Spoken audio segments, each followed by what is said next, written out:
Second class હતો એ અત્યારે આપણે લઈ લઈએ છીએ. કાલે આપણે જે વાતો કરી હતી કેટલીક એગ્રો પ્રોસેસિંગની બેઝિક વસ્તુઓની માહિતી લીધી હતી આપણે. એગ્રો પ્રોસેસિંગની વ્યાખ્યાથી શરૂ કરી અને એનું મહત્ત્વ શું છે અને એમાં કેટલું કેટલું પ્રોસેસિંગ થઈ શકે, બરાબર, એ થોડી ચર્ચાઓ આપણે કરી હતી. અને કેટલાક પ્રશ્નો પણ તમને લખાવ્યા તમે કે જે તમારે હોમવર્ક કરીને આવવાનું હતું, જેના આધારે આપણે આજની આગળની ચર્ચા કરીશું. બરાબર, સૌથી પહેલાં એ જોઈ લઈએ આપણે તમે શું તૈયારી કરીને આવ્યા છો એના ઉપર આપણે આજે એના પર આગળ વધીશું. યસ, તો કહો વન બાય વન. પેલા અહીંયા ઓફલાઈન બેઠા છે એ મિત્રોને સાંભળી લઈએ, પછી ઓનલાઈન જોડાયેલા મિત્રો પણ કહી શકશે. ઓકે, હા.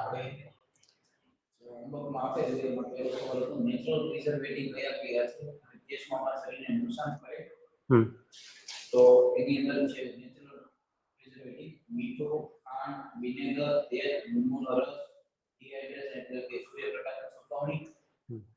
આમાંથી જે મીઠું છે, ખાંડ છે, વિનેગર છે, આ બધી વસ્તુઓ નુકસાન નથી કરતી, પણ જો એને પ્રમાણ કરતાં વધારે ઉપયોગ કરવામાં આવે તો તે નુકસાન કરે છે. ઓકે, બહુ સરસ. તો જેમ પ્રિઝર્વેટિવ્સ છે, આપણે કાલે વાત કરી હતી કે બાકીની જે બધી પ્રોડક્ટ આવે છે બજારમાં મળતી મોટાભાગની પ્રોડક્ટ્સ છે એની અંદર કેમિકલ પ્રિઝર્વેટિવ્સ છે એનો ઉપયોગ થતો હોય છે, પણ એવા નેચરલ પ્રિઝર્વેટિવ્સ પણ છે અને જે આપણે પહેલાંના સમયમાં ઉપયોગ કરતા આજે પણ કેટલીક વસ્તુમાં કરીએ છીએ.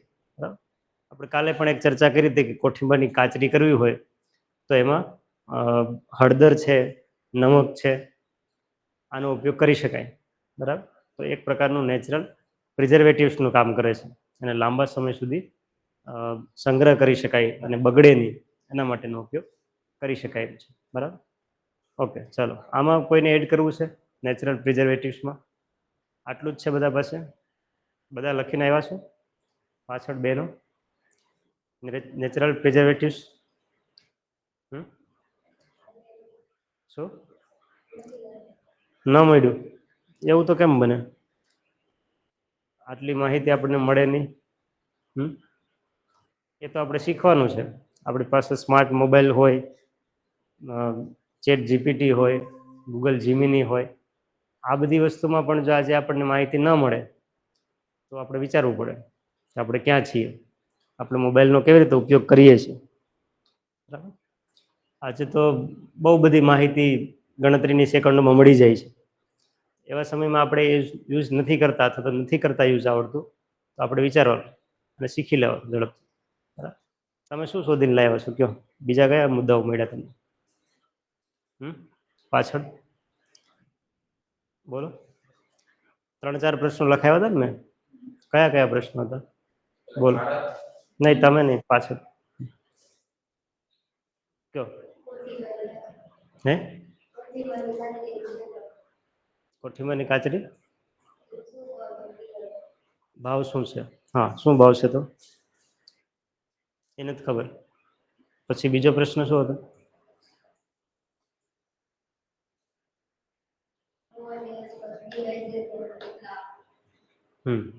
તો એ શોધ્યું? એ નથી શોધ્યું. કયો પ્રશ્ન તમે શોધીને લાવ્યા છો જેનો આન્સર મળી ગયો હોય એ કયો? બેમાંથી એક પણ. એક પણ પ્રશ્નનો જવાબ નથી મળ્યો તમને? પ્રયત્ન કર્યો શોધવાનો? શેમાં શોધ્યું? એકબીજાને મોઢા આમ જોવાની જરૂર નથી, મારી સામે જોઈને કયો કયો પ્રશ્ન ક્યાં શોધ્યો ને ક્યાંથી ન મળ્યો? બોલો. શેમાં શોધ્યું તમે? યુટ્યુબમાં શોધ્યું, ઇન્સ્ટાગ્રામમાં શોધ્યું, ફેસબુકમાં શોધ્યું, વોટ્સઅપમાં શોધ્યું, ગૂગલમાં શોધ્યું, ક્રોમમાં શોધ્યું? હે ચેટ જીપીટીમાં? ચેટ જીપીટીમાં આનો એકનો જવાબ જ નહોતો તો કેમ માની લેવું મારે?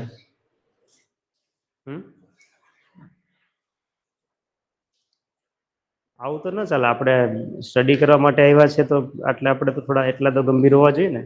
જે પ્રશ્નો લખાવ્યા છે ને આપણી પાસે પુષ્કળ સમય છે. તમે તો અહીંયા રહો છો, ઘણો બધો સમય છે. ઓકે, ચલો પછી આ બાજુ મિત્રોમાંથી, ભાઈઓમાંથી તમે કયો પ્રશ્ન શોધીને લાવ્યા છો? નથી શોધ્યા? કેમ? આવું તો કેમ ચાલે યાર? આપણે એના વગર તો આગળ જ ના વધી શકીએ આપણે. બધું અહીંયા કંઈ આપણી પાસે જડીબુટી તો છે નહીં એવી કોઈ પાસે કે હું તમને રોજ જડીબુટી વાટીને થોડી થોડી પાઈ દઉં એટલે તમારે બધું જ્ઞાન આવી જાય. આવું તો નહીં થાય કે. આપણે જો એવું ઈચ્છતા હોય કે આપણે થોડુંક વધારે સરસ રીતે ભણવું છે અને ભણીને 1 વર્ષ ડિપ્લોમા કરીને કંઈક આગળ વધવું છે, આપણે સ્ટાર્ટઅપ કરવું છે, પ્રેક્ટિકલી આપણે પોતે જાતે પ્રોસેસિંગ કરી શકીએ, એના માટે મહેનત તો કરવી પડશે.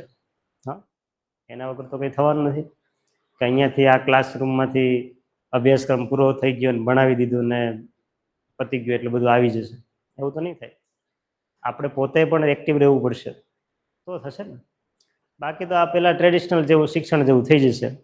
ક્લાસરૂમમાંથી બધી ચર્ચાઓ થઈ જાય, લેક્ચર થઈ જાય, ટોપિક પૂરા થઈ જાય, અભ્યાસક્રમ પૂરો થઈ જાય, પરીક્ષાઓ લેવાઈ જાય, માર્કશીટ મળી જાય. એવું તો નહીં ચાલે. આપણે કંઈક અલગ અભ્યાસ કરીએ છીએ, અલગ રીતે ભણીએ છીએ, તો એ પ્રમાણે આપણે પોતાએ પણ તૈયાર રહેવું પડે ને. અને જ્યાં સુધી તમે એક્ટિવ નહીં રહો ત્યાં સુધી અહીંથી ગમે તે ભણાવવાવાળું હોય છે, કોઈ પણ વ્યક્તિ ભણાવવાવાળું હોય છે, એનો કોઈ ફાયદો થવાનો નથી. એનું રિઝલ્ટ છે એ 0 જ મળશે. તમે જો એક્ટિવ નહીં હોય તો, તમને પોતાને ઇન્ટરેસ્ટ નહીં હોય તો. બરાબર. એટલે જે વસ્તુ કહેવામાં આવે, જે વસ્તુ તમને હોમવર્ક કરવામાં આવે, અભ્યાસ કરવાનું કહેવામાં આવે, એનો પૂરો અભ્યાસ કરી સમય આપીને કરવાનું રહે તો થાય. બરાબર. આપણે 3 કલાક ભણીએ છીએ એનો મતલબ એવો છે કે આપણે આખો દિવસ બાકીનો જે બચે છે એમાં આના વિશે જ વિચારવાનું છે.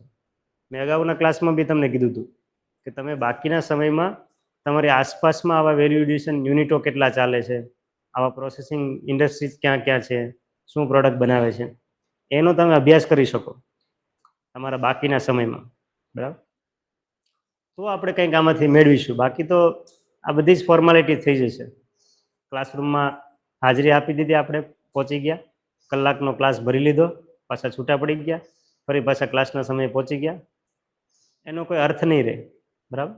એટલે થોડાક ગંભીરતાપૂર્વક જે આપણે ચર્ચા કરીએ છીએ એને સમજીએ, એમાં ન સમજાય તો ચર્ચા કરીએ, પ્રશ્ન પૂછીએ, અને અહીંથી જે કહેવામાં આવે છે કે ભાઈ આટલું આટલું તમારે શોધીને આવવાનું છે, એટલું તૈયાર કરીને આવવાનું છે, તો જેથી કરીને અહીંથી જે વાત કરવાની છે એના વિશે તમને તરત ખ્યાલ આવી જાય. બરાબર. બાકી તો મેં કીધું એમ કોઈ આપણી પાસે એવી જડીબુટ્ટી કે એવું કોઈ રેડીમેડ મટીરિયલ નથી તમને આપી દેવાથી તમે બધા આ બધું શીખી જશો. આપણે જાતે પણ પ્રોસેસ કરવી પડશે. અને અત્યારે આપણે જે સ્ટડી કરીએ છીએ એ બધું એવો સમય છે કે આ બધું સેલ્ફ લર્નિંગ થઈ શકે એમ છે. આ બધા ટોપિક્સ કે આ મુદ્દાઓ ભણાવવાની પણ આવશ્યકતા નથી. અત્યારે તો સમય એવો છે કે હું જે માહિતી કે હું તમને જે ચર્ચા કરવાનો છું આ માહિતી તમારી પાસે પણ છે. બરાબર. છતાં પણ આપણે શું કામ ચર્ચા કરીએ છીએ કે એનું પુનરાવર્તન થાય અને આપણને પ્રેક્ટિસ થાય, પ્રેક્ટિકલ આપણે કરી શકીએ અને એક કોન્ફિડન્સથી આપણે એ વસ્તુને સમજી શકીએ. તો આ વસ્તુ તમારે પણ કરવી જ પડશે. સેલ્ફ લર્નર તમારે પોતાએ બનવું પડશે તો તમે કંઈક વધારે સારી રીતે શીખી શકશો. બરાબર. ઓકે. તો આ રીતે થોડું સમય આપજો. પછીથી પણ ક્લાસરૂમ પૂરો થઈ જાય પછીથી પણ તમારે આજે શું ચર્ચા થઈ છે, શું છે, એના વિશે થોડું જાણવાનો પ્રયત્ન કરવાનો. બરાબર. ચાલો પછી કોણ કહેશે બીજા મિત્રો? હા, અર્જુન.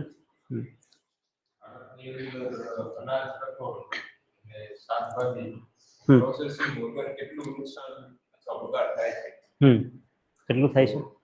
ભારતમાં આશરે 75 મિલિયન ટન ખોરાકનો બગાડ થાય છે.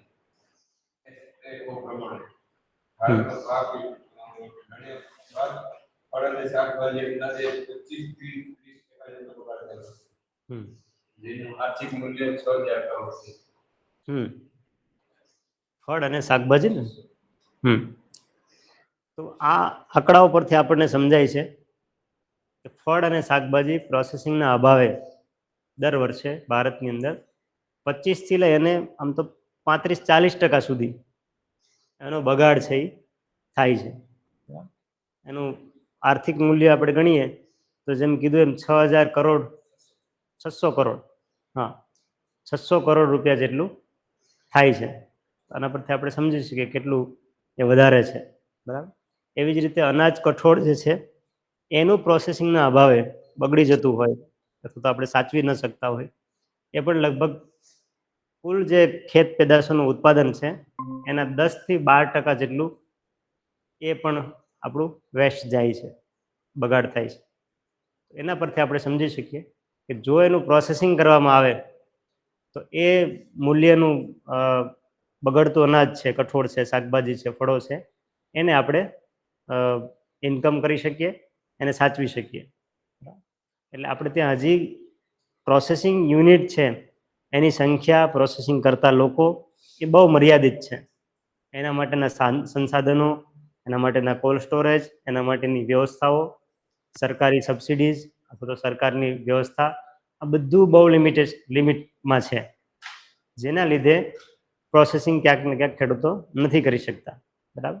અથવા તો આપણે કાલે પણ ચર્ચા કરી હતી કે એનું શરૂઆતનું ઇન્વેસ્ટમેન્ટ છે કેટલીક પ્રોસેસિંગ આઇટમ માટે, એ બી ઘણું વધારે છે, જેને બધા ઇન્ડિવિજ્યુઅલ ખેડૂતો તરત નથી અપનાવી શકતા, બરાબર. તો આ બગાડની વાત થઈ પ્રોસેસિંગના અભાવે. પછી શું પ્રશ્ન હતો નેક્સ્ટ? કઈ કઈ વસ્તુઓ મોટા રોકાણ મશીનરી વગર પ્રોસેસિંગ કરી શકે? એના વિશે કોણે કેવું છે? હું દિલુભા જાડેજા.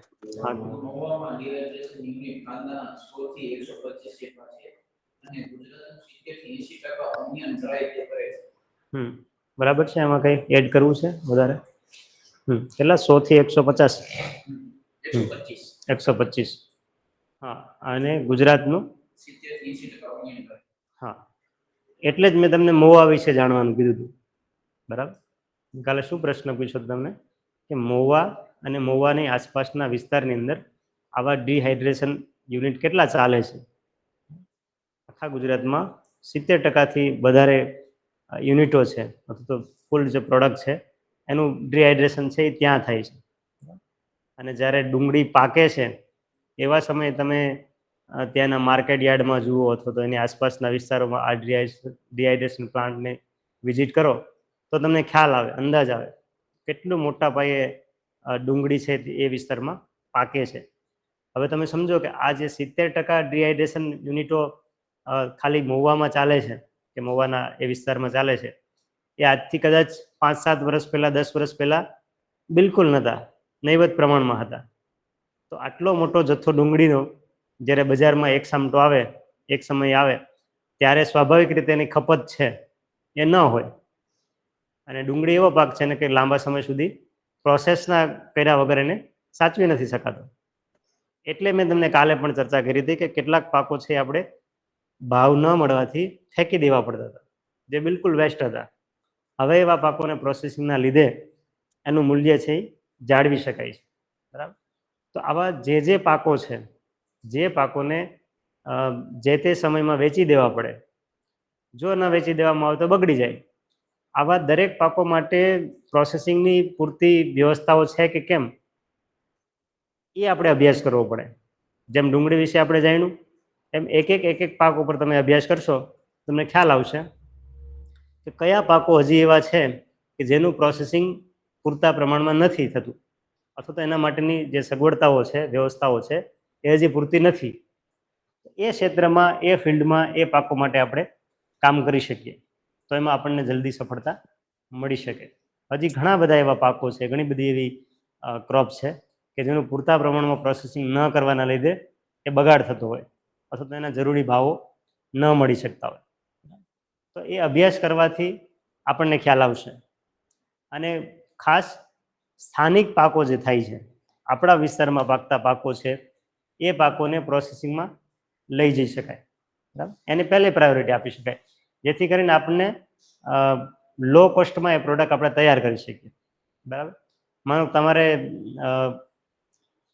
કોઈક એવા પાકમાંથી પ્રોસેસિંગ કરવું છે જે અહીંયા કચ્છમાં નથી પાકતો અને તમારે એને પ્રોસેસિંગ કરીને વેચવું છે, તમારે એક તો બહારથી લાવવો પડશે, તો એ ટ્રાન્સપોર્ટેશન વધી જશે તમારે. પછી તમે પ્રોસેસ કરો અને પછી તમે માર્કેટમાં મૂકો તો એ તમને જ એટલામાં પડશે કે તમારે એને વધારે મોંઘું વેચવું પડશે, બરાબર.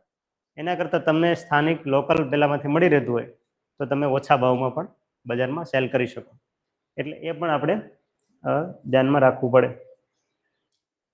ઓકે, પછી નેક્સ્ટ કયો પ્રશ્ન હતો એના સિવાય? કઈ કઈ વસ્તુ મોટા રોકાણ વગર મશીનરી? એના સિવાય એક ટર્નઓવરની પણ વાત કરી હતી મેં કદાચ. કોણ એના વિશે કોણ કહેશે? આ બે મિત્રો, તમે કંઈ કર્યું નથી આપણે પછી હોમવર્ક? ઓકે, હા, ટર્નઓવર.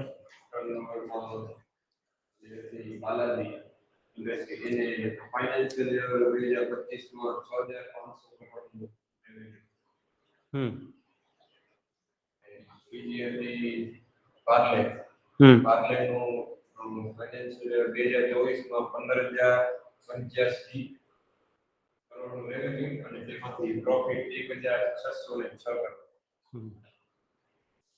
સમજાય છે?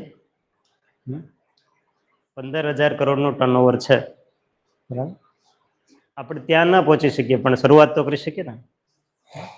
આમને પણ એક વખત નાના પાયે શરૂઆત કરીએ છીએ.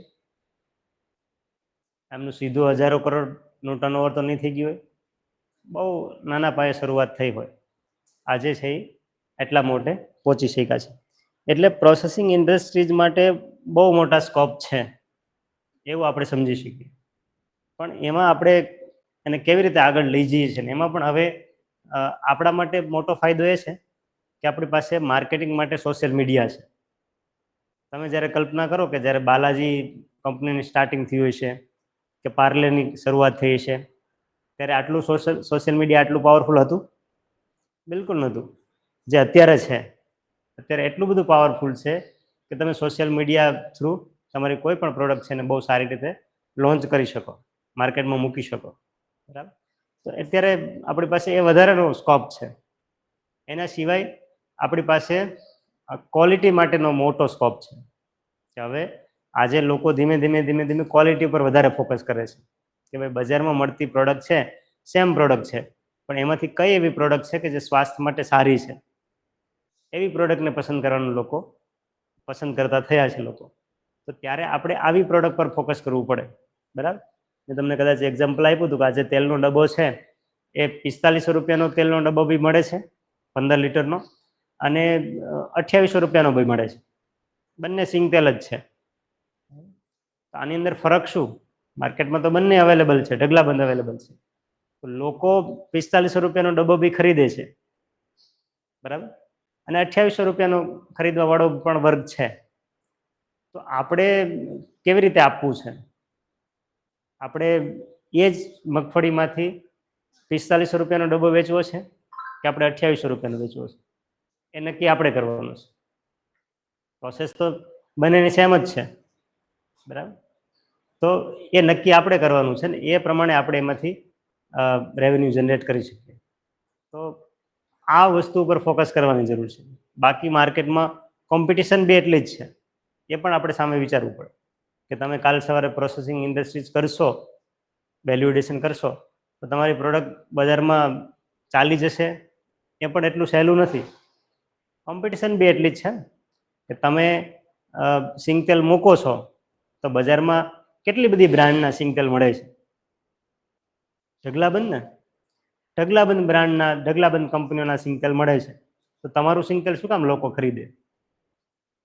ખ્યાલ આવ્યો? એ પોઈન્ટ ઉપર આપણે કામ કરવું પડે કે લોકો આપણું જ સિંગતેલ શું કામ પસંદ કરે આજના આ કોમ્પિટિશનના સમયની અંદર, બરાબર. તો એના માટે તમારી પાસે કંઈક વિશેષતા હોવી જોઈએ.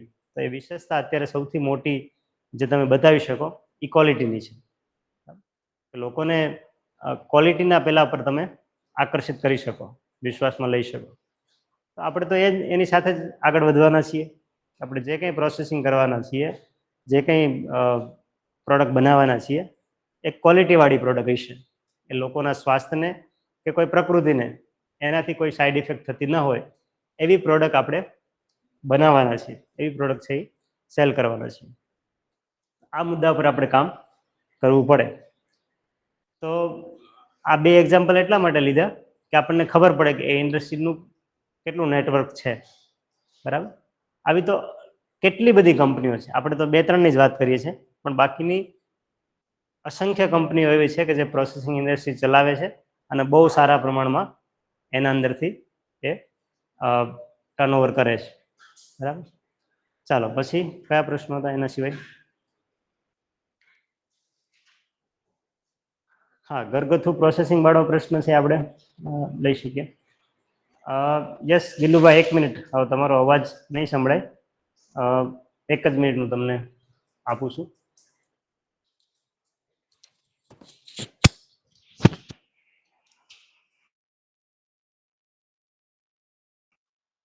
યસ દિલુભાઈ, હવે તમે બોલી શકો છો. હા સર, મેં કીધું કઈ કઈ વસ્તુઓ મોટા રોકાણ કે મશીનરી વગર પ્રોસેસિંગ કરી શકાય? જી જી. હા, એમાં છે ગવારફળીનું સુકળ કરી શકાય. આમળા છે, આદુ લસણના ગુંદાના અથાણા, સાવરણીનું ઘાસ હોય, મેથી છે એનું સુકળ સૂકવીને, જાંબુ કારેલા એનું ઠળિયાનું પણ પાવડર બનાવીને.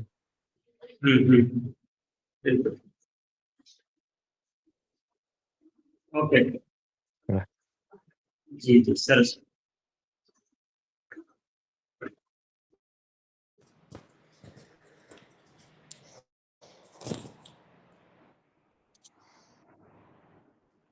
હાલો.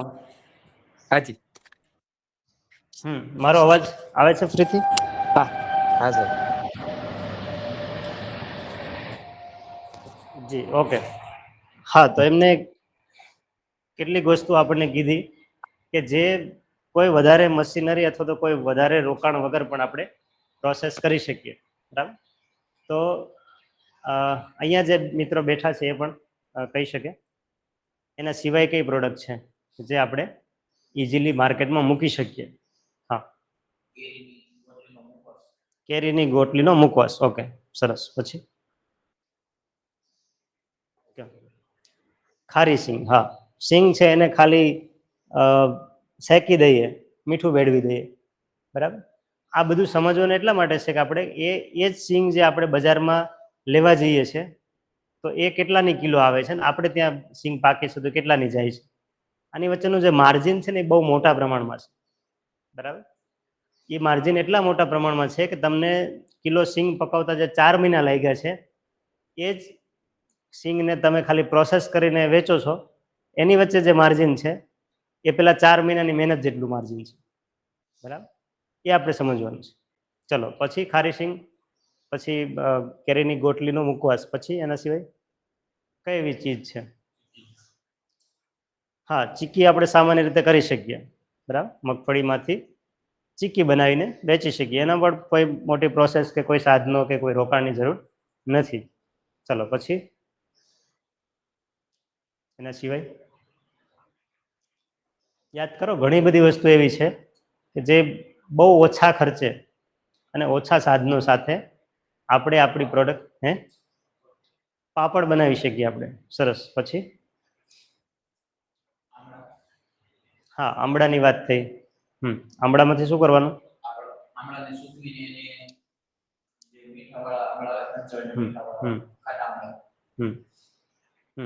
આમળામાંથી આમળાનું પણ અથાણું, મુખવાસ કેન્ડી. બનાવી શકાય. આમળાનું ચૂર્ણ બનાવી શકાય ડ્રાય કરીને પાવડર. પછી બીજા મિત્રો આ બાજુવાળા કેન્ડી બનાવી યાદ શકાય. કરો કઈ. મધ. હા, મધનું આપણે કલેક્શન કરીને વેચી શકીએ. બરાબર. એ પણ એક પ્રોસેસિંગ જ છે. પણ એમાં ટેકનિકલ તમારે ઇન્ફોર્મેશન જોઈએ. બરાબર. મધપાલન જે છે એના માટે પણ તમારે એનો અભ્યાસ કરવો પડે, એની ટ્રેનિંગ લેવી પડે. તો એ પણ એક પ્રોસેસિંગનો સારો વ્યવસાય છે. મધપાલન, મધમાખી પાલન. તમે જે પણ પાકોની ખેતી કરો છો જેમાં ફૂલો આવે છે એવા પાકોની સાથે સાથે તમારી ખેતીની સાથે સાથે મધ પેટીઓ મૂકી દો એમાં તમને મધ મળી જાય. પણ એ મધની પેટીઓને માખીઓની જે આવશ્યકતા છે, એને ટેમ્પરેચરની જે આવશ્યકતા છે, કેવી જગ્યાની આવશ્યકતા છે, આ બધી વસ્તુને તમારે પ્રોપર ટ્રેનિંગ લેવી પડે. પછી મધ કલેક્શન કરતી વખતે શું ખ્યાલમાં રાખવું પડે. બરાબર. આ બધી વસ્તુની ટ્રેનિંગ લઈને એ પણ એક બહુ સારો વ્યવસાય છે, કરી શકાય. અને આજકાલ તો નેચરલ જે મધ છે એટલે ચોખ્ખું મધ છે એ પણ બહુ મુશ્કેલથી મળે છે. બાકી સારી સારી કંપનીઓ છે, સારી સારી બ્રાન્ડ છે, એનું મધ છે એની અંદર ભેળસેળ આવે છે, બરાબર. ઘણી વખત આવા ન્યૂઝમાં આપણે સાંભળતા હોઈએ છીએ. તો એ પણ એક સારો વ્યવસાય છે, સારી એક પ્રોડક્ટ છે, પણ એને તમે નેચરલી કલેક્ટ કરી શકો અને સારી ગુણવત્તાવાળું આપી શકો. તો પછી એના સિવાય કઈ વસ્તુ એવી છે કે જેમાં આપણે પાછળ બેનો યાદ કરો કંઈક?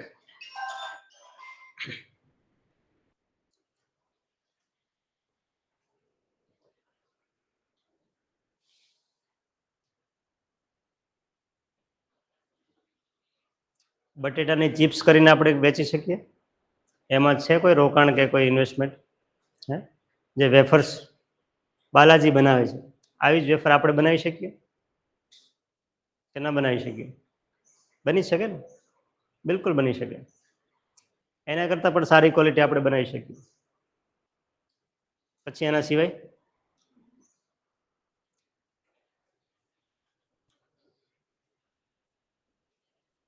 આપણા ઘર વપરાશમાં જે વસ્તુઓ જોઈએ છે એને તમે ગાજર, યાદ કરો.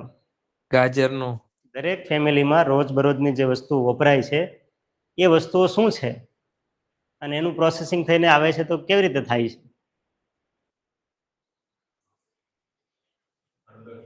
હળદર. હા, હળદર જોઈએ આપણા ઘરમાં રોજ. તો હળદરનું પ્રોસેસિંગ માટે શું વ્યવસ્થા છે? સામાન્ય હળદર દળવાની જ છે. જે હળદરની ગાંઠો નીકળે છે એને વોશ કરી દો, ધૂળ એમાંથી માટી છે કાઢી નાખો, સૂકવી દો, પછી એને ચિપ્સ કરી દો, બરાબર. બે રીતે એની પ્રોસેસ થતી હોય છે, એક બાફીને પણ થઈ શકે, એક સીધી ચિપ્સ કરીને સૂકવીને પણ એનો પાવડર કરી શકાય છે, બરાબર.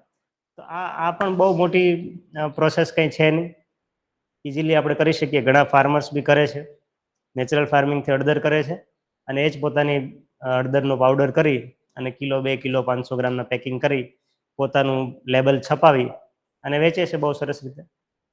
તો આ પ્રોસેસિંગ થઈ ગયું. એ જ લીલી હળદર તમે બજારમાં જો વેચી દો તમે ખેતરમાં ઉગાડીને, તો એ હળદરના 100 રૂપિયા કિલો ભાવ આવે છે.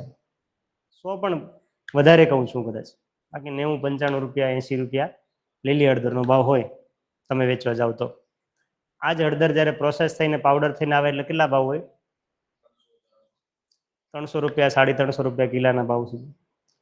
આ જે વસ્તુ સમજાય છે તમને? 1 કિલો હળદર પકવતા કેટલો સમય લાગે? 7 થી 8 મહિના લાગે. સમજાય?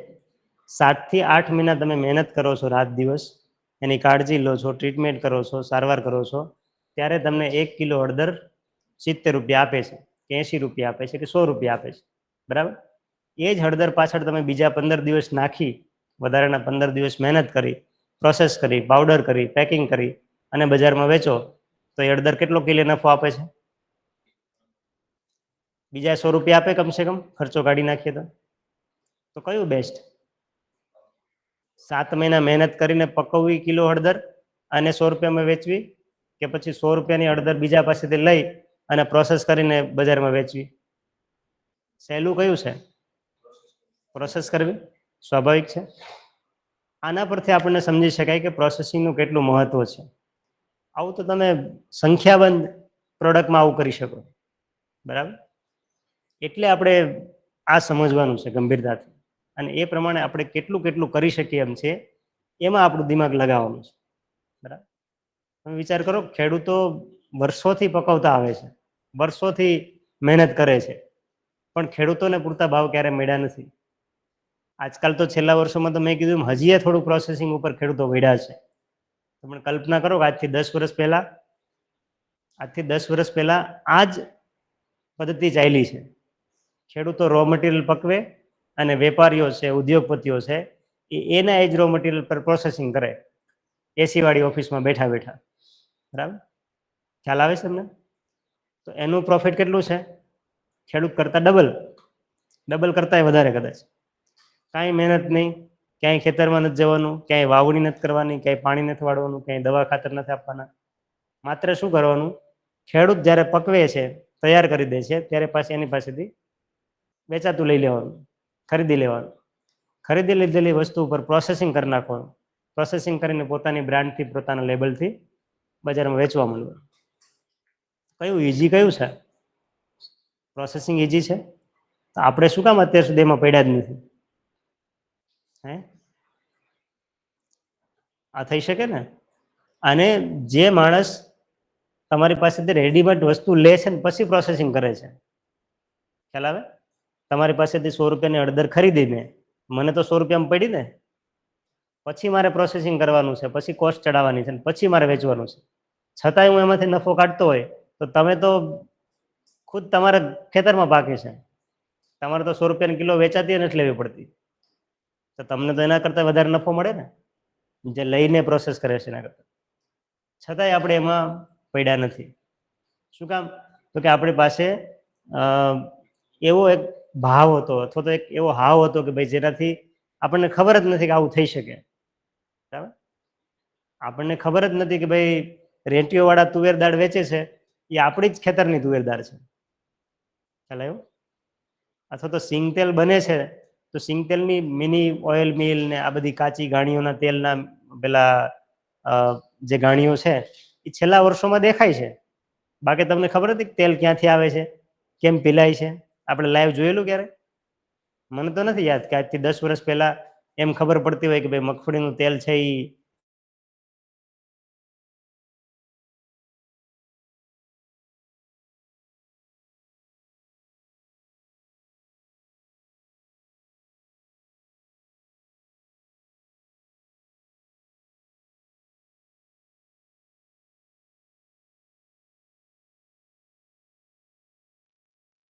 સાહેબ અવાજ જતો રહ્યો છે.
સર અવાજ નથી આવતો.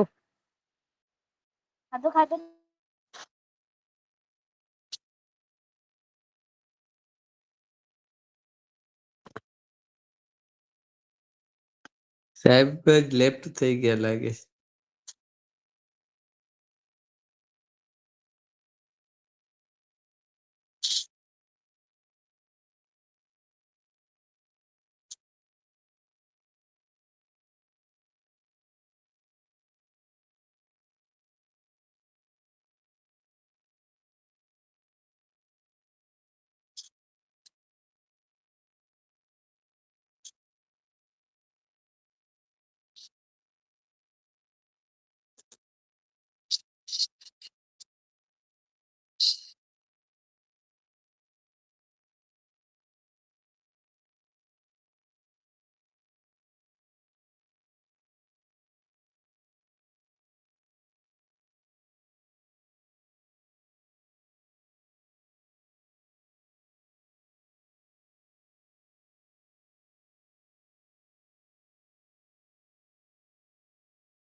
ત્યાં લાઈટ જતી રહી છે એટલે અવાજ બંધ છે.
યસ, આપણે આગળ કન્ટિન્યુ કરીએ છીએ. વચ્ચે લાઇટ જતી રહી હતી, થોડું 5-10 મિનિટ કટ થઈ ગયું છે. ઓકે, આપણે ચર્ચા એ જ કરતા હતા કે કઈ કઈ એવી પ્રોસેસ આઇટમ છે, કઈ કઈ એવા પાકો છે જેનું પ્રોસેસિંગ આપણે બહુ ઇઝીલી આગળ લઈ જઈ શકીએ. આ ઓનલાઈનવાળા મિત્રો માટે થોડુંક ફરીથી ચર્ચામાં લઉં છું. અમે આ ચર્ચા આમ જો કે પૂરી કરી દીધી છે. તો એની અંદર આપણે જોયું કે જે પ્રોસેસિંગ વસ્તુ છે એનું જે મૂલ્ય છે એ મૂલ્ય ખેત પાકો જે પકવે છે ખેડૂત, એકચ્યુઅલમાં જે ખેતી કરે છે, આખી સિઝન દરમિયાન મહેનત કરે છે અને પછી પકવે છે, એને જે કિલોનો ભાવ આવે છે એના કરતાં પણ વિશેષ એને પ્રોસેસિંગ કર્યા પછી એના ભાવો મળે છે. આવી એક પણ પ્રોડક્ટ, એક પણ એવી ખેત પેદાશ નથી કે જેની આખી સિઝન દરમિયાન પકવા પછી જે કિલોનો ભાવ આવે છે એના કરતાં પ્રોસેસિંગ આઇટમનો ભાવ ઓછો હોય. મતલબ કે 7 મહિના જે પાકને તમે પકવો છો અને પછી જે કિલોનો ભાવ મળે છે એટલો જ ભાવ તમે એમાં સામાન્ય પ્રોસેસ કરીને વેચો છો તો એ જ ઇટ ઇઝ એટલો જ ભાવ તમને પ્રોસેસિંગથી મળે છે. બરાબર, તો આ આપણે વિચારવાનું છે. અને આપણે માત્ર ને માત્ર આની અંદર પૈસા બહુ છે, માર્જિન બહુ છે એટલે નથી કરવાનું. બરાબર, પણ આ છે એ પણ આપણા ધ્યાનમાં તો હોવું જ જોઈએ. બરાબર, આખરે આપણે સૌ એક સારી ઇન્કમ માટે, સારા રોજગાર માટે, સારી આજીવિકા માટે સૌ કોઈ મથે છે, એના માટે મહેનત કરે છે. બરાબર. હા, એમાં વિશેષતા આપણે રાખી શકીએ કે ભાઈ આપણે ક્વોલિટીવાળી પ્રોડક્ટ આપીએ, આપણે કોઈને છેતરીએ નહીં, કોઈનું શોષણ ન કરીએ, કોઈને આરોગ્ય સાથે ચેડા ન કરીએ. આવી બાબતોમાં આપણે નીતિમત્તા રાખી શકીએ.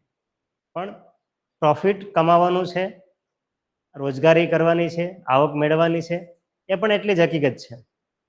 એમાં તો આપણે એવું નહીં કરી શકીએ કે ભાઈ આપણે સસ્તામાં આપી દઈએ કોઈને, બરાબર. એવું નહીં થઈ શકે. આપણે સૌ કોઈ શેના માટે મથીએ છીએ કે વધારે આવક શેમાંથી મળે, બરાબર. આપણે આજે જે કરીએ છીએ એના કરતાં બેસ્ટ કેવી રીતે કરી શકીએ, અને સૌ કોઈ એના માટે મથે છે કે આપણો ધંધો, આપણો વ્યવસાય છે એને વધારે સારી રીતે આગળ કેમ લઈ જઈશું. આગળ લઈ જવો એને બીજા શબ્દોમાં એ જ થયું કે વધારે ઇન્કમ કરતો કેવી રીતે કરી શકો, એ જ થયું ને. આપણે એમ કહીએ કે આપણા ધંધાને આગળ લઈ જવો, એને વિસ્તારવો, એટલે શું કે તમે એમાંથી વધારે આવક ઊભી કરતા થાવ.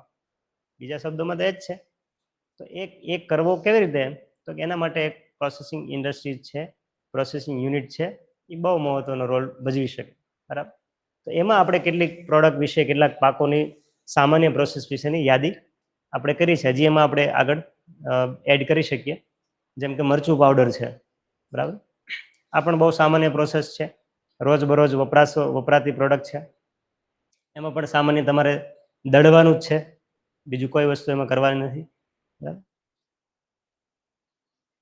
તો શું થયું, આપણે પેલું અથાણું લખ્યું હતું, બરાબર, કે આપણા ઘરમાં વપરાતા જેટલા અથાણા છે, તો દરેક ઘરમાં વપરાતા અથાણાઓ છે, એ અથાણાનું આપણે સામાન્ય રીતે પ્રોસેસિંગ કરી સારી ક્વોલિટીમાં અથાણું આપણે લોકોને આપી શકીએ.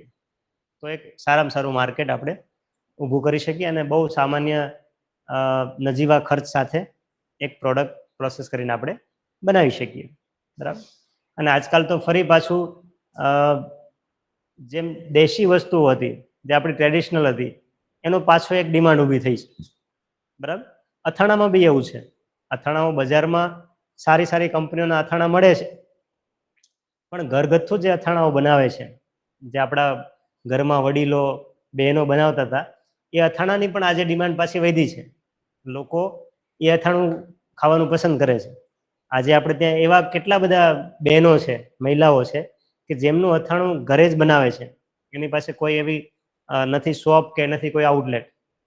ઘરગથ્થુ સામગ્રી લાવે છે, અથાણું બનાવે છે, સામાન્ય પેકિંગમાં પેકિંગ કરે છે, અને એમનું અથાણું વિદેશ સુધી જાય છે. અન્ય કન્ટ્રીમાં પણ એ જ અથાણું, જે સામાન્ય ઘરમાં બનતું અથાણું છે, એ અથાણું વિદેશોમાં જાય છે. આ પણ એટલી જ હકીકત છે. તો જરૂરી નથી કે તમારી પાસે મોટી બ્રાન્ડ છે, મોટી કંપની છે, તો જ તમે એનું માર્કેટ કરી શકશો, બરાબર. સામાન્ય પહેલાંથી પણ તમે ક્વોલિટી હશે તમારી પાસે તો તમે કરી શકશો, બરાબર. તો અથાણાની વાત કરી આપણે, હળદરની વાત કરી, ચટણીની વાત કરી, પછી શું કીધું આપણે એના સિવાય? વેફર્સ આપણે બનાવી શકીએ, બરાબર. પછી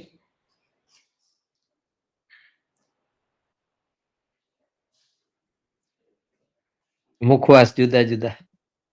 વચ્ચે ક્યાંક વિડીયો મેં જોયો તો, તમે પણ કદાચ તમને ધ્યાનમાં આવ્યો હશે, ભાખરી બનાવીને ભાખરીનું પેકિંગ કરીને સપ્લાય કરે છે. જોયો છે કોઈ વિડીયો? હા, ત્યારે બહુ મોટું માર્કેટ ઊભું કર્યું, વિદેશમાં જાય છે ને ભાખરી, તમે વિચાર કરો. હા, તો આ પ્રોસેસિંગ આઇટમ જ છે, બીજું શું થયું? આમાં બી કોઈ મોટી રોકેટ સાયન્સની જરૂર નથી કોઈ સાધનોની જરૂર. થઈ શકે ને. એની પાસે બી ક્વોલિટી છે, અને એને એવી રીતે પેકેજિંગ કર્યું, એવી રીતે સપ્લાય ગોઠવું કે ભાખરી એટલી જ ફ્રેશ રહે છે, એટલી જ તાજી રહે છે, બરાબર. તો આનું પણ બહુ મોટું માર્કેટ એમને ઊભું કરી શક્યા. આવું બી કરી શકાય. આ તો એક્ઝામ્પલ છે. પછી શું જોઈએ આપણા ઘર વપરાશમાં, રોજિંદા ઉપયોગમાં આના સિવાય? હે, હા, ટોપરું આપણે બનાવી શકીએ જાતે. શું કરવાનું ટોપરામાં?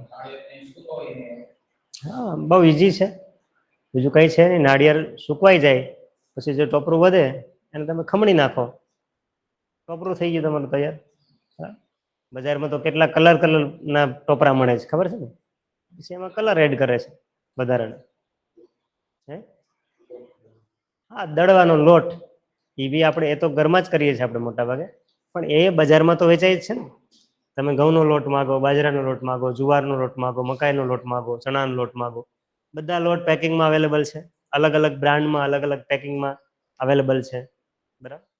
તો એનું બી ઘણું બધું માર્જિન છે. આપણે કાલે જ ચર્ચા કરી હતી કે આપણે ઘંટીએ દળાવવા જઈએ તો 2-3 રૂપિયા કિલો દળાઈ જાય, અને પેકિંગમાં દળાઈને આવે તો સીધા 20-30 રૂપિયા વધી જાય. આ વસ્તુ આપણે કરી શકીએ. અને આ બધું માર્કેટ છે ને, અત્યારે કોમ્પિટિશન એટલી બધી છે, તમે લોકલી જો આ માર્કેટ ઊભું કરી શકો, બેસ્ટ. બરાબર. મેં વચ્ચે તમને કીધું હતું કદાચ કે ભાઈ આપણા ગામમાં જે દૂધની ડેરી હોય, એ દૂધની ડેરીમાં ક્યારેક અભ્યાસ કરવો કે રોજ કેટલું દૂધ જાય છે, આપણે સમજવા માટે કે ભાઈ એક નાનકડા ગામમાં 500 લીટર દૂધ કલેક્શન થાય છે ડેરીએ. ત્યાં ડેરીએ 500 લીટર દૂધ જમા થાય. એ 500 લીટર દૂધ રોજ એ ગામમાંથી બહાર જાય છે મોટા સેન્ટર પર. હવે બીજો અભ્યાસ એ કરી શકાય કે આપણા ગામમાં એવા કેટલા લોકો છે જે રોજ દૂધ ખરીદે છે, થેલીમાંથી લાવે છે, પાઉચમાં લાવે છે, કે કોઈના ઘરેથી લાવે છે, કે ડેરીએથી લઈ જાય છે. આવા કેટલા કસ્ટમર છે? તો મને લાગે એ 500 લીટર રહી છે પાછું. ખ્યાલ આવ્યો? હોઈ શકે ને. તો એ 500 કસ્ટમરને આપણે દૂધ પ્રોવાઈડ કરી શકીએ? થઈ શકે? આ દૂધનું એક્ઝામ્પલ છે, પણ આવી 50 આઈટમ આની અંદર આવી શકે. થાય ને? એક માણસ રોજ લીટર દૂધ લે છે, પાડોશમાંથી લે છે, ડેરીમાંથી લે છે, દુકાન પરથી લે છે.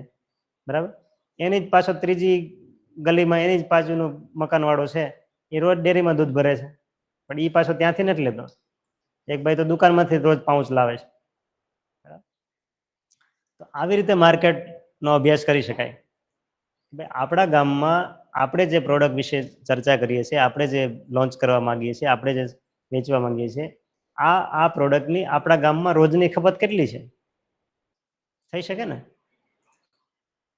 તમે એમ કહો કે ભાઈ મારે વેફર્સ બનાવવી છે, બરાબર, તો આપણી વેફર્સને આપણા ગામમાં કેટલી વેચાશે અંદાજો લગાવી શકાય. આપણે અથાણા બનાવીએ તો અથાણા આપણા જ ગામમાં લોકો બહારથી મંગાવીને લે છે? કેટલા લે છે? એમને ઘરે ઘરે જઈને અભ્યાસ થઈ શકે? એમને આપણે આપણું અથાણું આપી શકીએ? ક્વોલિટીનો વિશ્વાસ આપી શકીએ? થઈ શકે ને. ગામમાંથી જ 50-100 કસ્ટમર મળી જાય આપણને. બાજુના ગામમાં જાઓ અને પછી બાકી તો આખું ખુલ્લું મંચ છે જ આપણી પાસે. આવી રીતે પણ શરૂઆત કરી શકાય. બરાબર. અને એક વખત તમને માર્કેટ મળી ગયું, એક વખત કસ્ટમર મળી ગયા, તો પછી એ કસ્ટમરના કસ્ટમર તમને વધારશે. પછી તમારે બહુ માર્કેટિંગ નહીં કરવું પડે. હા, પછી એક જ ધ્યાન રાખવાનું, ક્વોલિટી આપણે જાળવી રાખવાની. પછી તમારા પાસેથી તમારા ગામના 50 કસ્ટમર અથાણું લઈ ગયા તમારા. મેં જે કીધું ને હમણાં કે કોઈકનું અથાણું વિદેશમાં પણ જાય છે, તો એ આ રીતે જાય છે. એ વિદેશના લોકો સીધા તમારે ત્યાં નહીં આવે, પણ તમારા ગામમાં તમે જે 50 કસ્ટમરને અથાણું આપ્યું છે, એમાંના કોઈક સગાના સગા વિદેશી છે, એમને એમના સગાના ગામનાને કોઈકને આપ્યું. બરાબર.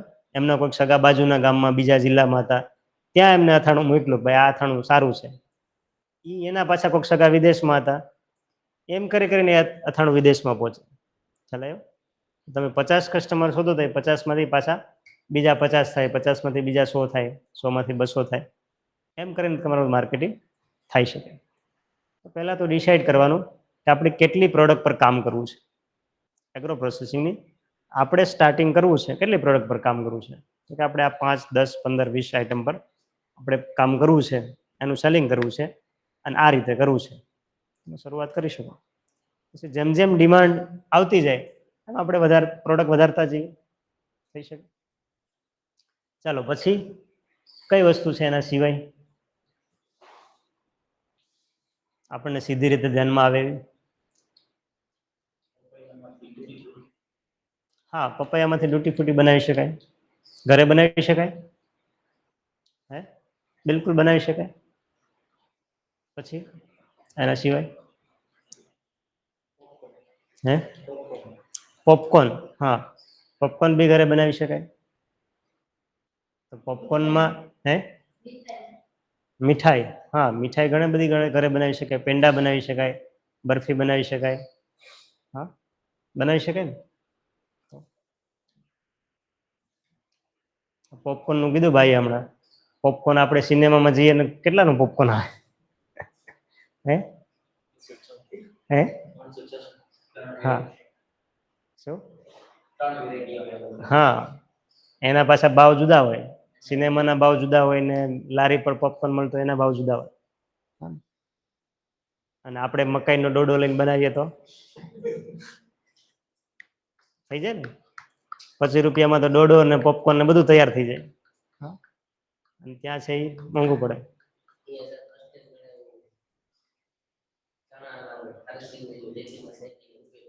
હા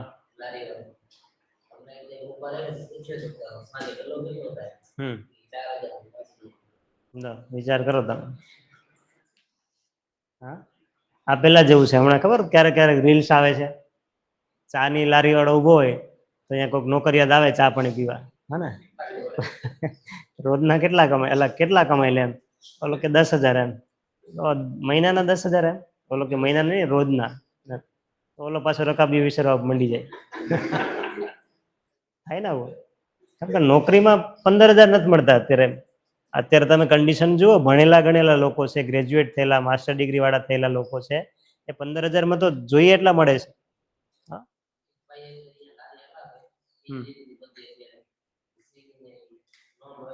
હા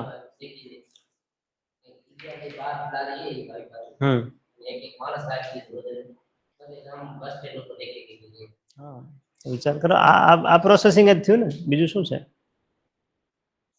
તમે જુઓ ગામમાં જે લારીઓ વાળા છે, એના સિવાય પાણીપુરી વાળા તમે જોઈ લો ને, ક્યારેક મળજો પાણીપુરી વાળાને, એ મોજથી બપોરે ઊંઘ બૂંઘ કરીને આવે 4 વાગે, પછી રાતના 10 વાગ્યા સુધી હોય. હા કાંઈ ઉપાધિ, કેટલા પૈસા કમાય છે. કમસે કમ 1,000-1,500 રૂપિયા તો સારી જગ્યા હોય, સારું લોકેશન હોય તો કમાઈ લે. આ બિઝનેસ છે, આ પ્રોસેસિંગ છે, બરાબર. અને બાકી મેં કીધું એમ નોકરીમાં તમારે અત્યારે કોમ્પ્યુટર ઓપરેટર જોતો હોય, કોમ્પ્યુટરનો માસ્ટર બ્લાસ્ટર હોય તો 7,000 રૂપિયા ભાવ છે એનો, મહિનાનો ભાવ, 7,000 રૂપિયામાં કોમ્પ્યુટરનો માસ્ટર બ્લાસ્ટર, ટાઈપિંગ કરી દે, એડિટિંગ કરી દે, બધું જ કરી દે, 7,000 રૂપિયા પગાર છે એનો. જોઈએ એટલા મળે, એમાંય પાછી આપણી પસંદગી, એમ લાગે કે આનું મોઢું બરાબર નથી તો બદલી નાખો, બરાબર. તો આ બેરોજગારી છે. એની વચ્ચે આપણે આવા વ્યવસાયો તરફ જવું પડે, આવી સ્કિલ તરફ જવું પડે, બરાબર. તો તમે જાણો છો, તમે જ કહો છો કે આવું કરે છે, બરાબર. તો આપણે કેમ ના કરી શકીએ. તમે જે કીધું હમણાં કે લારી વાળો છે રોજના 4,000 કમાય, હવે ઈ માણસને જોજો તમે, એ માણસને પૂછજો તું કેટલો ભણ્યો છે, બરાબર. અને બસ એજ્યુકેશન નહીં હોય, છે ન હોય ને તો એ કમાય છે. એટલે આ માનસિકતા કેળવવી પડે. મોટો સવાલ આ પણ એક છે કે આપણે બજારમાં બસ સ્ટેન્ડને લારી લઈને લારી પર ઊભા રહી શકીએ, તકલીફ થાય ને આપણે, એટલે તો આપણે નથી આગળ વધતા. આપણે એક સમસ્યા છે. હું ઘણી વખત ઉદાહરણ આપું કે ખેડૂતો 2 પ્રકારના છે.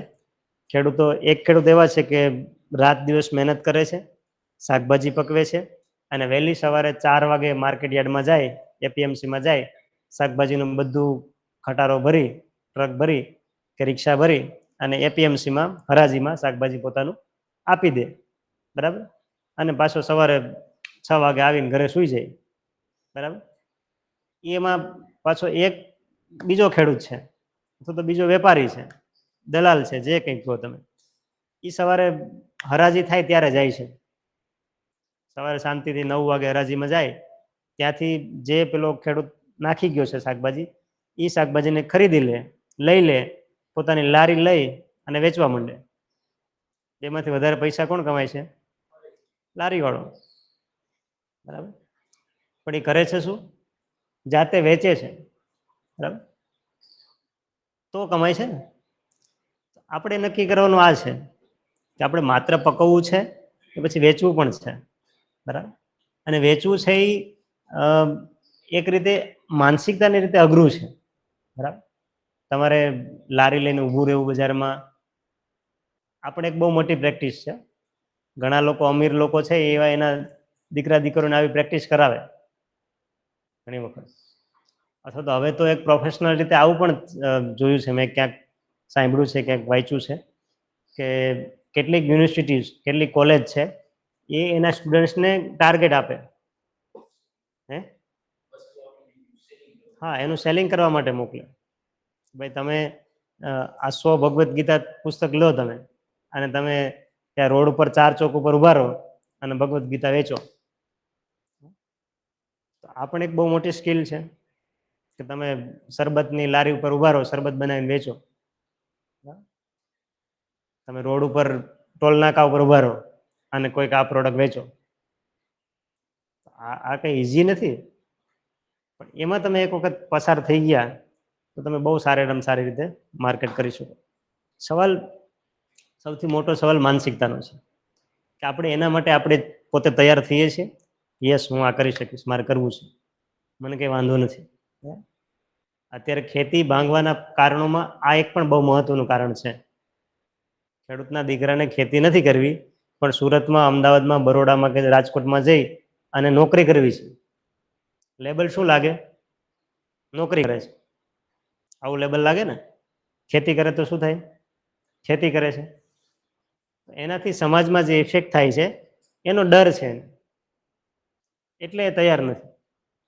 કદાચ એને ખબર જ છે કે ભાઈ નોકરી કરતાં ખેતી સારી છે, એમ બી કદાચ સમજે છે, માની લઈએ, પણ છતાંય આ જે લેબલ લાગે છે એનાથી ડરે છે કે આપણે ખેતી નથી કરવી. સમાજ શું કહેશે, સગાવાલા શું કહેશે, ગામના લોકો શું કહેશે, એના કરતાં આપણે એમ કહેવાનું નોકરી કરે સુરતમાં.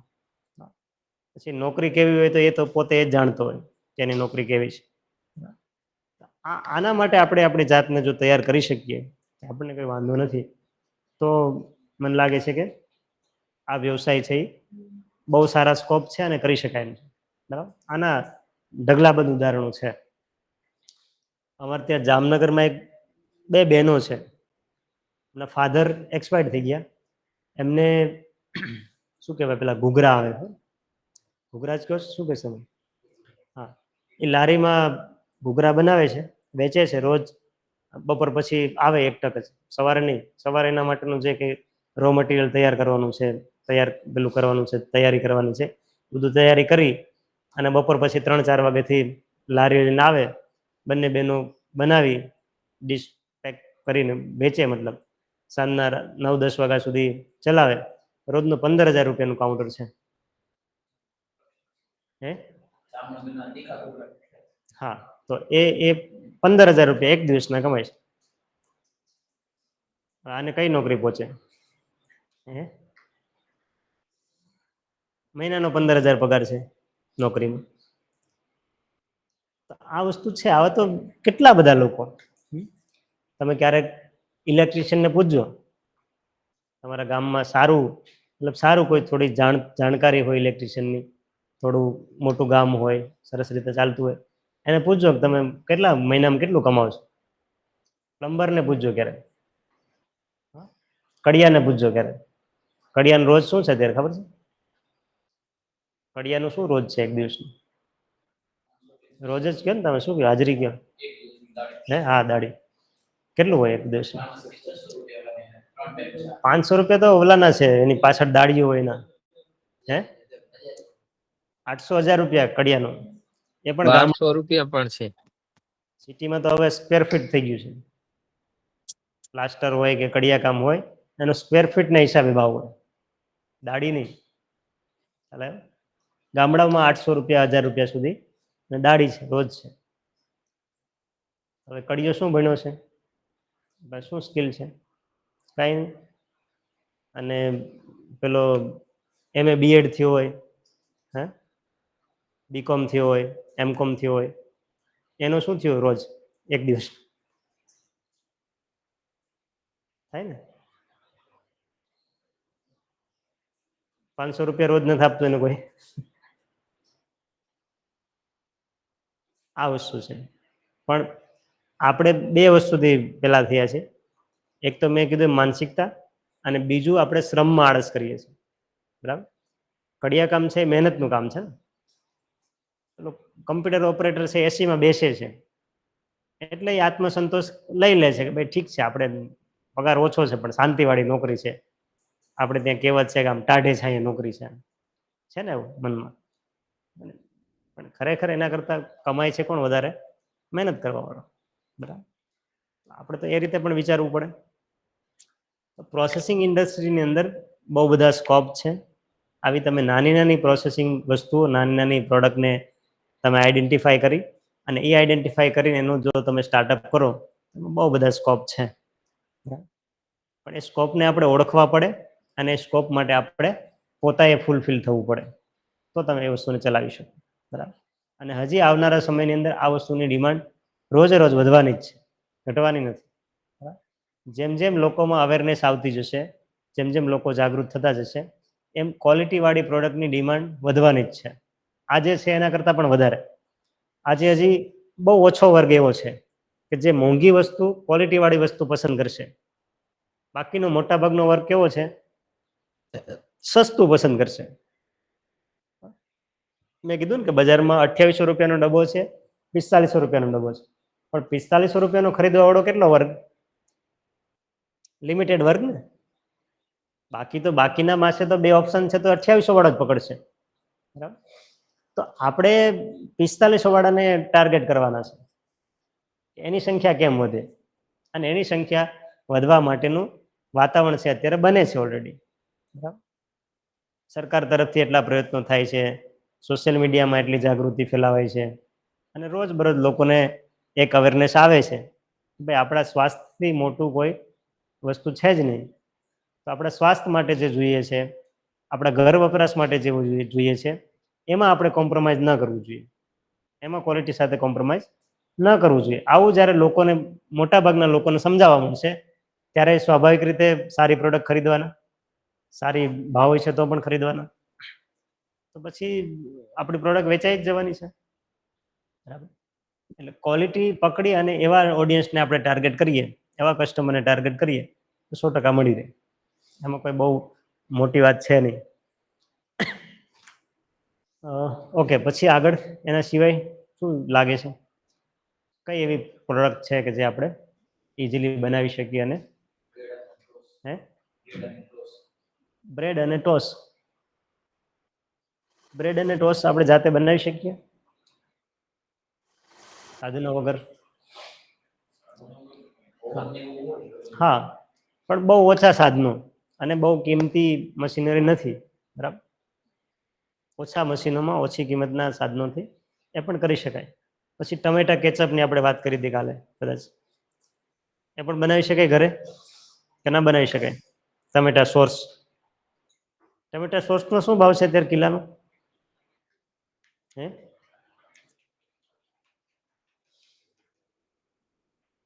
શું ભાવ છે? અંદાજ લગાવો.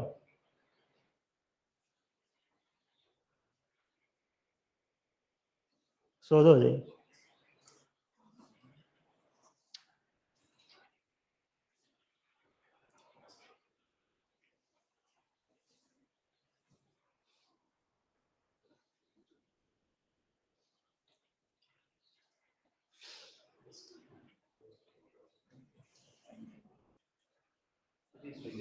હે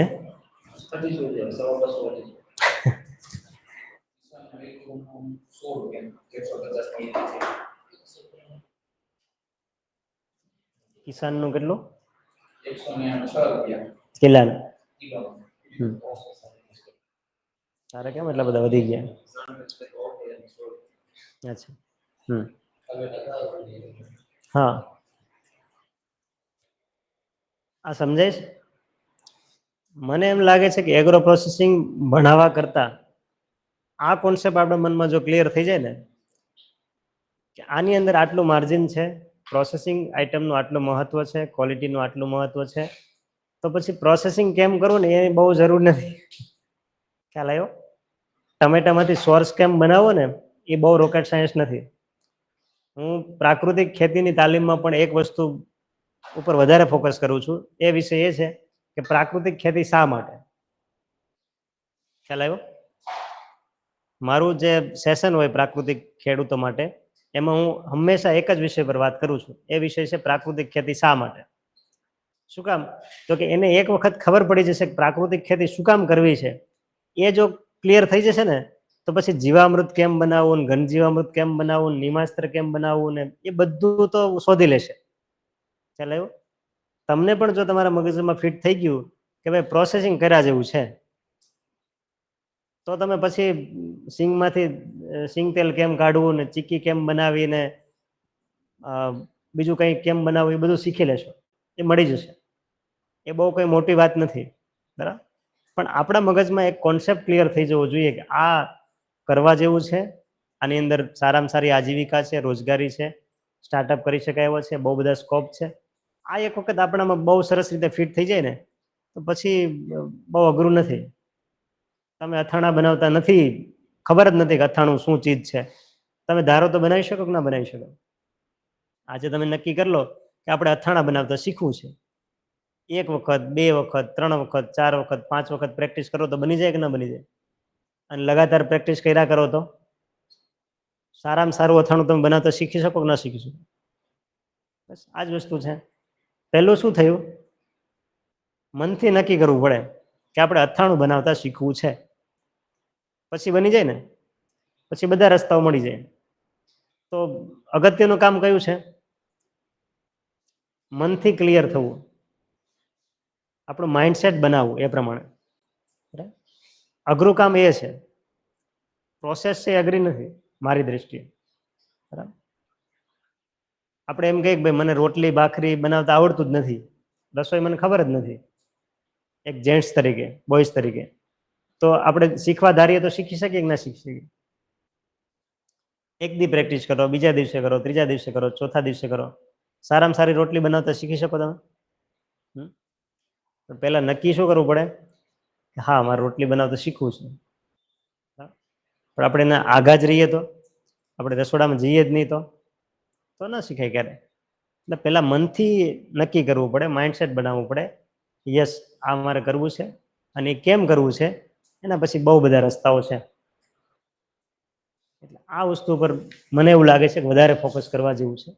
એનું માઇન્ડસેટ બનાવવું, એને એના માટે પ્રોત્સાહિત કરવા લોકોને કે આ વ્યવસાય, આ બિઝનેસ કેટલો મહત્વનો છે, એમાં કેટલા સ્કોપ છે. એ જો ક્લિયર થઈ જાય ને, તો પછી બધું ક્લિયર જ છે. પછી કોઈ વસ્તુ એવી નથી કે તમે ન બનાવી શકો. હા, કેટલાકમાં સાધનોની આવશ્યકતા હોય, કોઈ મશીનરીની આવશ્યકતા હોય, કોઈ ટેકનિકલ વસ્તુની જરૂર પડે, તો એનો આપણે સપોર્ટ લેવો પડે. બાકી કોઈ વસ્તુ અશક્ય નથી કે આપણે ન બનાવી શકીએ. જસ આના સિવાય કંઈ લાગે છે તમને? પ્રોસેસિંગ જે આપણા માટે રોજબરોજમાં આવશ્યકતા હોય અને આપણે ઇઝીલી બનાવી શકીએ. હા હા, કેટલાક ફળના પલ્પને પણ આપણે બનાવીને સ્ટોરેજ કરી શકીએ, બરાબર. અને એમાં ફ્રીઝિંગ કરી શકીએ આપણે, બરાબર. પલ્પને તમે એરટાઈટ પેક કરી અને ફ્રીઝ કરી દો, તો એ પણ લાંબા સમય સુધી બગડતા નથી, બરાબર. પછી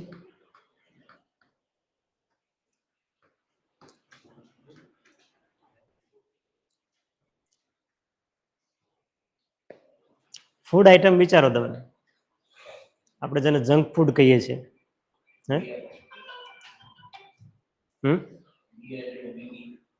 હા, આ તમે લઈ લો ને, પકોડા, સમોસા, પાણીપુરી, પાઉંભાજી, મેગી, કેટલું બધું ચાલે છે બજારમાં. આ બધી પ્રોસેસ આઈટમ જ કહેવાય, બીજું કંઈ છે નહીં. નવું ભજીયાવાળા લાખો રૂપિયા કમાય છે, ગાંઠિયાવાળા કમાય છે, ખબર? હા,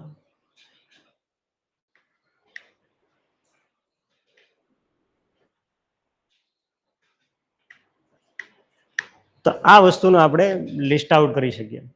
એટલે રોજબરોજની એક પરિવારમાં, ફેમિલીમાં રોજબરોજની જે ચીજો છે, ખાદ્ય ચીજો છે, એ ખાદ્ય ચીજોમાંથી કેટલી વસ્તુ આપણે એને પ્રોવાઈડ કરી શકીએ અને બહુ ઓછા ખર્ચે ઓછા સાધનો સાથે આપણે એ વસ્તુને પ્રોસેસિંગ કરી ક્વોલિટી સાથે લોકોને પ્રોવાઈડ કરી શકીએ. આવી કઈ કઈ આઈટમ છે એનું લિસ્ટ થઈ શકે અને લિસ્ટ ઉપર આપણે કામ કરી શકીએ. આપણી આસપાસમાં માર્કેટ માટે આપણે શોધી શકીએ, વિચારી શકીએ. આપણું પહેલાં નક્કી હોય કે ભાઈ આપણે આ 5 પ્રોડક્ટ કરવી છે. પછી 5 પ્રોડક્ટ ક્યાં લોકલ કેટલું માર્કેટ છે, નજીકના શહેરમાં કેટલું માર્કેટ છે, આપણે આયોજન થઈ શકે, આપણે પ્લાનિંગ કરી શકીએ. બરાબર. એક એક્ઝામ્પલ આપું તમને છેલ્લું, પછી આપણે પૂરું કરીએ. કદાચ આ વાત અગાઉ થઈ પણ ગઈ છે, કેટલીક વાતો રિપીટ થાય તો જોજો જરા. કે તમે શાકભાજી ખેતી કરતા હોય, શાકભાજીની, બરાબર. અત્યારે ખેતીની અંદર પરિસ્થિતિ એવી છે કે ભાઈ ખેડૂતોને 1 વીઘો ખેતી હોય કે 1 એકડ ખેતી હોય તો એમાંથી કંઈ બહુ પૈસા મળતા નથી, બરાબર. જે ટ્રેડિશનલ પાકો કરે છે ને સીધા માર્કેટમાં કે વેપારીને આપી દે છે, તો એમાંથી કંઈ બહુ પૈસા મળતા નથી. પણ એને બદલે શું કરે, 1 એકડમાં શાકભાજીની ખેતી કરે, બરાબર. 1 એકડમાં શાકભાજીની ખેતી કરે, અલગ અલગ શાકભાજી વાવે, 7-8 પ્રકારના શાકભાજી 1 એકડની અંદર વાવેતર કરે. પછી એ છે પોતાની આસપાસ, માનો ગામમાં છે અથવા તો નજીકનું કોઈ શહેર છે, એમાંથી એના કસ્ટમર શોધી લે. કેવા કસ્ટમર શોધવાના? તો કે શિક્ષકો છે, વકીલ છે, ડૉક્ટર છે, આવા જે નોકરિયાત લોકો છે એમને પહેલાં ટાર્ગેટ કરવાના, બરાબર. એમને એક એકને મળવાનું, એમને ઓર્ગેનિક શાકભાજી, પ્રાકૃતિક શાકભાજી શું છે એના વિશે કન્વિન્સ કરવાનું, સમજાવવાનું. આવા 50 કસ્ટમર મળી રહે કે ના મળી રહે, મને કહો. આપણે મહેનત કરીએ થોડી, 1 બાય 1 જઈએ, એની સાથે ચર્ચા કરીએ, સમજાવીએ, તો મળી જાય કે ના મળી જાય? મળી જાય. એક ફેમિલી હોય, એમાં 3-4 સભ્યો હોય ઘરમાં, તો એક ફેમિલીને 1 મહિનામાં 2000નું શાકભાજી જોઈએ કે ના જોઈએ? જોઈએ. 1 મહિનો દિવસ 30 દિવસ શાકભાજી ખરીદે 3-4 સભ્યો માટે, તો મહિનાના 2000નું શાકભાજી થઈ જાય. આપણે કેટલા કસ્ટમર લીધા? 50 કસ્ટમર. એની યાર ઉધડું કરી નાખો, આખો મહિનો તમને શાકભાજી આપશું, તમારે કેટલા આપવાના? 2000 આપવાના. આખો મહિનો એક ફેમિલીને આપણે શાકભાજી પૂરું કરવા. પછી એની સાથે નક્કી કરી શકાય કે તમને અઠવાડિયામાં 3 વખત આટલા કિલો આપશું, આટલા કિલો આપશું, એ બધું ચર્ચા કરીને પણ 1 મહિનાનું એક કસ્ટમર પાસેથી 2000 રૂપિયાનું પેમેન્ટ લેવાનું અને આખો મહિનો એને શાકભાજી પૂરું કરવાનું. તમે મહિનામાં 2 વખત નક્કી કરો, 3 વખત નક્કી કરો, કે જે રીતે તમે સપ્લાય કે ડિલિવરી કરવાનું નક્કી કરો એ રીતે થઈ શકે. કેટલા કસ્ટમર થયા? 50. 1 મહિનાના એક કસ્ટમરના કેટલા? મહિનાના કેટલા? કેટલા થયા? 1 લાખ રૂપિયા. 1 એકડમાંથી શાકભાજીમાંથી 1 મહિને કેટલી આવક થઈ? 1 લાખ રૂપિયા. આખું વર્ષ શાકભાજી થઈ શકે કે ન થઈ શકે? વચ્ચે થોડો બ્રેક આવે, સિઝન જાય, ખેડવું પડે, વાવેતર કરવું પડે, પાછું પાકે, સમય લાગે ને. આપણે 4 મહિના છોડી દઈએ, 4 મહિના એવા નીકળી જાય કે ભાઈ ચોમાસું સિઝન પૂરી થાય પછી તમે અમુક શાકભાજી કાઢો, ફરીથી વાવો, એ પાછા મેચ્યોર થાય, ઉતરવાનું શરૂ કરે. એમ કરતાં કરતાં વચ્ચે જે સિઝનનો બ્રેક આવે એ બ્રેકને આપણે કાઢી નાખીએ. તો 12 મહિનામાંથી 4 મહિના એવા છોડી દો. કેટલા મહિના તમને શાકભાજી મળે? 8 મહિના. 8 મહિનાના કેટલા રૂપિયા થયા? 8 લાખ થયા. અત્યારે ખેડૂતો કેટલા 1 એકડમાંથી કમાય છે? 8 લાખની આસપાસ ખરા કે? આમ વ્યાજબી લાગે છે એક્ઝામ્પલ કે આમ હવામાં હોય એવું લાગે છે? લાગે છે વ્યાજબી? પ્રેક્ટિકલ થઈ શકે એવું લાગે છે? તો 1 એકડમાંથી 8 લાખ રૂપિયા મળતા હોય, આપણે આવક ગણી છે, એમાંથી ભલે પછી ખર્ચાઓ કાઢીએ, એને હોમ ડિલિવરી કરતા હોય તેના ખર્ચાઓ કાઢીએ, બધું જ કાઢી નાખીએ. આપણે 50% કાઢી નાખીએ, ચલો 4 લાખ કાઢી નાખવા છે. કેટલા વધ્યા? 4 લાખ વધ્યા. બીજો તમે મને બતાવો છે અત્યારે ખેડૂતો ખેતી કરે છે કે જેમાં 1 એકડમાંથી 4 લાખનું પ્રોફિટ થતું હોય. હવે તો પ્રોફિટ છે ને આપણે 4 લાખ. છે બીજો કોઈ એવો તમારી પાસે જુગાડ? તો આ વસ્તુ કરી શકાય. લાગે છે તમારું મન માને છે કે થઈ શકે એવું લાગે છે કે આમ ડાઉટ છે? હે, મને તો એમ લાગે છે કે થઈ શકે. 50 કસ્ટમર શોધવા બી બહુ મોટી ઘટના નથી, અને એને મહિનાના એની પાસેથી 2000 રૂપિયા લેવા એ પણ બહુ મોટી રકમ નથી. એ પણ એટલી નથી કે ભાઈ એને એમ લાગે કે ભાઈ આ તો પ્રાકૃતિક શાકભાજી તો બહુ મોંઘું પડે છે, આના કરતાં હું બજારમાંથી મહિનો દિવસ શાકભાજી લઉં તો મને 500 રૂપિયા મળી જાય. તો બજારમાંથી 2000 નું તો ઓલરેડી પડે છે, તો એ તમારી સાથે જોડાશે જ, શું કામ ન જોડાય? એને તો એના ભાવમાં જ મળે છે, તમે ઘર બેઠા આપો છો, ક્વોલિટી વાળું આપો છો, થઈ શકે ને? આ વસ્તુ વિચારી શકાય. તો માત્ર શાકભાજીની વાત થઈ, પણ આવું તમે ઘણું બધું એને આપી શકો. તમે એને કઠોળ પ્રોવાઈડ કરી શકો, એને તમે ધાન્ય પ્રોવાઈડ કરી શકો, તમે એને દૂધ પ્રોવાઈડ કરી શકો, તમે દાંતણે પ્રોવાઈડ કરી શકો અને એનાય પૈસા લઈ શકો. બરાબર? એ બધાની ઇન્કમ થાય. ખાલી 50 જ કસ્ટમર પકડી રાખો તમે, એને આ બધું પૂરું કરો. એને ઘઉં આપો, એને બાજરો આપો, એને કઠોળે આપો, એને દૂધે આપો, એને ઘી આપો, થાય ને આવક બધામાં? તો શું લાગે છે બાબુ? લાગે છે વ્યાજબી વાત લાગે છે? બસ આ પ્રકારનું પ્લાનિંગ કરવું પડે, અને પ્લાનિંગ કર્યા પછી એને અમલમાં મૂકવું પડે. બરાબર? આ બધાની શરૂઆત ધીમી હોઈ શકે. જરૂરી નથી કે તમે સીધે સીધા 50 કસ્ટમર મળી જાય. શરૂઆતમાં 20 કસ્ટમર બી મળે, બની શકે. પણ પછી 20 માંથી 30 થાય, 30 માંથી 40 થાય, 40 માંથી 50 થાય, અને 50 માંથી પછી 50 જ ન રહે, 50 માંથી 100 પણ થાય. આવી રીતે છે પ્રોસેસિંગ, અને એક પ્લાનિંગ સાથે ખેતી કરીએ તો આ બંને વ્યવસાયો છે એ પ્રોફિટેબલ છે જ, અને પ્રોફિટેબલ રહેશે જ, એમાં કોઈ શંકા નથી. પણ આપણે એને કેવી દ્રષ્ટિથી જોઈએ છે, કેવી મેન્ટાલિટીથી આપણે એને જોઈએ છે, એના પર આખી ડિપેન્ડન્ટ છે.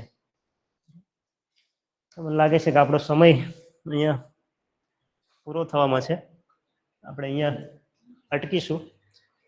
તમને કોઈને કંઈ પ્રશ્ન હોય, કંઈ કહેવું હોય તો કહી શકો છો. બાકી આપણે નેક્સ્ટ સેશનમાં આગળ જોડાશું. અને આપણે અત્યાર સુધી જે કંઈ ચર્ચાઓ કરી છે આપણા સેશનમાં આ વિષયમાં, એની આપણે એક ટેસ્ટ મને લાગે છે કે આ જ વીકમાં આપણે ગોઠવીશું. બરાબર?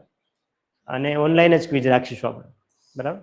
એમાં ઓનલાઈન જોડાયેલા મિત્રો પણ આપી શકશે, અને અહીંયા તમે છો એ પણ ઓનલાઈન જ આપી શકશો. બરાબર? એ લગભગ 20 માર્કની ટેસ્ટ હશે. એની જે કંઈ માહિતી છે હું તમને ગ્રુપમાં શેર કરીશ.